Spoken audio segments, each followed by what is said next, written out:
Friends, Moto plus YouTube ఛానల్కి స్వాగతం. Stock market మీద చాలా అపోహలు ఉన్నాయి. ఎప్పుడూ నష్టాలే వస్తుంటాయని మనం అనుకుంటూ ఉంటాం. అయితే దీన్ని గనక కొంచెం క్యాలిక్యులేటెడ్గా గనక ట్రేడింగ్ గనక చేయగలిగితే, లాజిక్స్ని అర్థం చేసుకుంటే ట్రేడ్ చేయడం అనేటువంటిది చాలా తేలిగ్గా ఉంటుంది. సరే, నేను ఇక్కడ సెబీ రిజిస్టర్డ్ కాదు, నేను చెప్పేటువంటివన్నీ కూడా ఎడ్యుకేషనల్ పర్పస్గానే అని గమనించండి. ఇప్పుడు ఫర్ ఎగ్జాంపుల్గా మీరు ప్రైస్ అనేటువంటిది పైకి పోతుంది అని అంటే బయ్యరు ఉంటాడు, అవునా, సెల్లరు ఉంటారు. సో బయ్యరు సెల్లర్స్ మధ్య జరిగేటువంటి ఒక కాన్సెప్ట్ బేస్డ్గా ప్రైస్ అనేటువంటిది పెరుగుతూ ఉంటుంది. ఓకేనా? మరి ప్రైస్ అనేటువంటిది తగ్గుతూ ఉంటే సెల్లర్స్ కొంచెం ఎక్కువ మంది ఉంటారు, అదే టైంలో బయర్స్ కూడా ఉంటారు. తక్కువ ప్రైస్కి వచ్చినప్పుడు బయర్స్ బై చేస్తూ ఉంటారు అని. ఇదే కదా అందరూ చెప్పేటువంటి ఒక కాన్సెప్టే, ఇదే కదా. సో ఈ నిజంగానే ఈ బయ్యరు సెల్లర్సు ఈ ఈ చార్టుల్ని అంటే వీళ్ళు బయ్యర్ బై చేస్తాడు, సెల్లర్ సెల్ చేస్తాడు. సో బయ్యర్ ఎంత ప్రైస్ పెట్టైనా సరే సెల్ చేసేటప్పుడే కదా మార్కెట్ అనేటువంటిది పైకి పోతుంది. సెల్ ఒకవేళ మార్కెట్ అనేటువంటిది కింద పడుతుంది అనుకోండి, సెల్లరు ఎంత ప్రైస్కి వచ్చినా, తక్కువ ప్రైస్కి వచ్చినా సెల్ చేస్తుంటేనే కదా మార్కెట్ అనేది కిందకు వస్తుంది. సో అంటే ఒక చార్ట్లో ఒక లెవెల్ నుంచి మరొక లెవెల్కి పోవటానికి, అప్సైడ్ పోవటానికి బయర్స్ యొక్క పుషింగు, ఒక లెవెల్ నుంచి మరొక లెవెల్ కిందకి రావడానికి సెల్లర్స్ యొక్క పుషింగు ఎక్కువగా ఉంటుంది. ఇదే కదా మీ అందరూ అనుకునేటువంటిది, అవునా? కానీ ఇదంతా కాదు. ఈ స్టాక్ మార్కెట్ ఇది చాలామంది 100కి 99% ఇట్లానే ఆలోచిస్తుంటారు. ఈ 99% ఆలోచించేదంతా కూడా రాంగ్ నోషన్. ఇది వాస్తవం. ఎందుకంటే ఇదిగో మీరు చూడండి, నేను ఎగ్జాంపుల్గా మీకు చూపిస్తాను. ఇది 13వ తేదీ నుంచి మార్కెట్ నిఫ్టీ ఇండెక్స్ అన్నమాట. సో ఇది ఇక్కడ నుంచి పడింది, ఇట్లా పెరిగింది. అంటే బయర్స్ ఉన్నారు, సెల్లర్స్ ఇక్కడ బాగా ఇచ్చేశారు, తర్వాత ఇక్కడ నుంచి అడిగి పెరిగిపోతుంది. Okay, well and good. అంటే నిఫ్టీలో పడింది, పెరిగింది. ఓకే, సరే. ఇప్పుడు నేను మరొక ఇది తీసుకుందాం. బజాజ్ ఫైనాన్స్ ఉంది.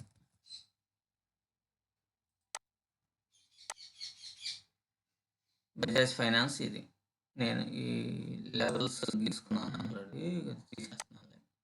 కొంచెం క్లియర్గా ఉంటుంది మీకు. ఇది కూడా ఏంది, మార్కెట్ ఇట్లా పడింది, పెరిగింది. అదేంది, ఇప్పుడు నిఫ్టీ అంటే నిఫ్టీని బట్టి నిఫ్టీలో సెల్లింగ్ జరుగుతుంటే అదే టైంలో బజాజ్లో కూడా సెల్లింగ్ జరిగిందా? నిఫ్టీ అంటే ఇప్పుడు ఇండియా కాదు, ప్రపంచం మొత్తం మీద డిఫరెంట్ లొకేషన్స్లో ఉంటారు కదా ట్రేడర్స్. ఒకడు మా ఆంధ్రాలో ఉంటే, ఒకటి తెలంగాణలో ఉంటాడు, ఇంకోటి ఢిల్లీలో ఉంటాడు, ఇంకోటి చెన్నైలో ఉంటాడు, ఇంకొకడు మహారాష్ట్రలో ఉంటాడు. అదే సమయంలో వీళ్ళందరూ కూడా బలుక్కొని, అరే నిఫ్టీ అనేది పెరుగుతుంది కాబట్టి మనం అంతా కూడా ఈ బజాజ్లోనే కొందామని అనుకుంటారా? ఆలోచించండి. నెంబర్ 1. సరే, బజాజ్ ఫైనాన్స్ కాదు, ఇంకొక దాన్ని తీసుకుందాం. టైటాన్.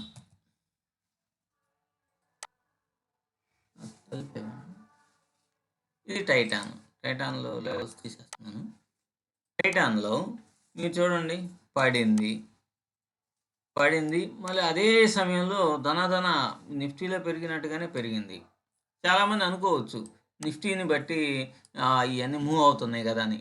నిఫ్టీని బట్టి ఇవన్నీ మూవ్ అవుతున్నాయి అని అంటే బయ్యరు సెల్లరు వరల్డ్ మొత్తం మీద ఉంటారు, వాడందరూ ఇక్కడే ఇక మనం కొనుక్కొని స్టార్ట్ చేసేద్దాం, కొనేసేద్దామని కొనేస్తారా?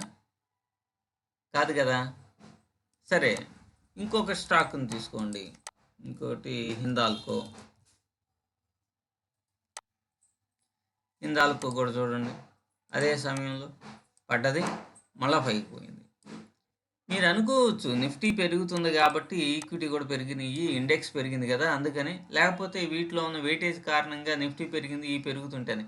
ఒకేసారి పెరగటం ఏంటి? మీరు ఆలోచించండి. ఒకేసారి ఏ ఏ స్టాక్నైనా తీసుకోండి, అలాగే సన్ఫార్మా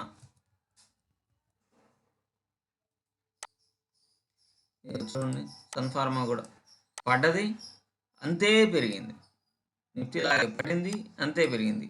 మీరు అనుకుంటారు నిఫ్టీ దీన్ని లీడ్ చేస్తుంది అని అంటారు, లేకపోతే స్టాక్స్ని బట్టి అని అంటారు. సరే, ఓకే, వెళ్ళనుకుంటు. నిఫ్టీ పడితే నిఫ్టీ పడింది, అదే టైంలో ఎంత ఫోర్స్ఫుల్గా ఇక్కడ బయర్ సెల్లర్స్ యాక్టివేట్ అవుతారా? లేకపోతే నిఫ్టీ పెరిగింది, అంతే ఫోర్స్ఫుల్గా అన్ని స్టాక్స్లో ఉన్నటువంటి, ఇప్పుడు ఫ్యూచర్ అండ్ ఆప్షన్స్లో ఉన్న 120 స్టాక్స్లో 112 ఎన్నో ఉన్నాయి, 120 స్టాక్స్లో ఒకేసారి అంత మూమెంట్ అంటే ఎన్ని లక్షల మంది ట్రేడర్స్ సేమ్ ఒకే విధంగా ఆలోచిస్తారు? సరే, అన్ని లక్షల మంది ఆలోచిస్తున్నారు కదా, సేమ్ నిఫ్టీ పడింది కాబట్టి ఇది పడింది, నిఫ్టీ పెరిగింది కాబట్టి ఇది కూడా పెరిగింది అని మీరు అందరూ ఒకే రకంగా ఆలోచిస్తున్నారు కదా. మరి అటువంటప్పుడు మరి ఈ ట్రేడర్స్కి అందరికీ నష్టాలు ఎందుకు వస్తున్నాయి? రాకూడదు కదా. వాళ్ళు అనుకున్నటువంటి కాన్సెప్ట్లోనే ఇక్కడ సెల్ చేశారు, లాభాలు రావాలి. వాళ్ళు అనుకున్నటువంటి కాన్సెప్ట్లోనే ఇక్కడ బై చేసుకుంటూ వెళ్ళారు, ఇది పెరిగింది కాబట్టి లాభాలు రావాలి కదా. కానీ అలా ఎందుకని జరగటం లేదు? ట్రేడర్స్లో 95% ఎందుకు నష్టపోతున్నారు? ఒకసారి ఆలోచించండి. మీరు ఒకసారి ఆలోచించి కామెంట్ చేయండి, ఏంటా ఈ కారణం? ఒకే విధంగా అన్ని స్టాక్స్లో ఇట్లాంటి ప్యాటర్న్ ఎందుకని ఇది అవుతుంది అనేది మనం ఆలోచించాలి. తర్వాత ఇట్లా పడేటప్పుడు ఇక్కడ ఒక రకమైనటువంటి ఇటువంటివి ఫామ్ అయ్యేటప్పుడు ఒక రకమైనటువంటి ఫార్ములాని క్రియేట్ చేస్తాయి. అందుకనే అన్ని ఓకే, అది సపరేట్ సబ్జెక్టు. సో మీరు ఒకసారి ఆలోచించి ఎందుకు ఒకేసారి ఇట్లా జరుగుతుంది అనేది మీరు కామెంట్ రూపంలో నాకు తెలియచేయండి. Thank you very much. ఈ లాజిక్ని కొద్దిగా ఆలోచించండి, ప్రతి ఒక్కరూ ఆలోచించాలి. ఆలోచిస్తేనే మనకి మార్కెట్ అనేటువంటిది అర్థమవుతుంది. ఆలోచించకుండా ఇది పడింది మనం సెల్లింగ్ చేద్దాం, ఇది బై పెరుగుతుంది బై చేద్దాం అనేటువంటి కాన్సెప్ట్లో ఉండటం వల్లనే అందరూ ట్రేడర్స్ నష్టపోతున్నారు. ఈ విధానాన్ని మనం గనక డీకోడ్ చేయగలిగితే ఎప్పటికీ కూడా స్టాక్ మార్కెట్లో నష్టాలు రావు. ఇది వాస్తవం. మార్కెట్ ఎప్పుడు కూడా ఎలా పడితే అలా పని చేయదు. దానికున్న రూల్స్ అండ్ రెగ్యులేషన్స్ ప్రకారమే పనిచేస్తుంది. ఆ రూల్స్ అండ్ రెగ్యులేషన్స్ ఏందో అనేది మనం అండర్స్టాండ్ చేసుకోవడంలోనే ట్రేడర్స్లో 90% మంది నష్టపోతున్నారు. ఇది వాస్తవం అనమాట. Thank you very much.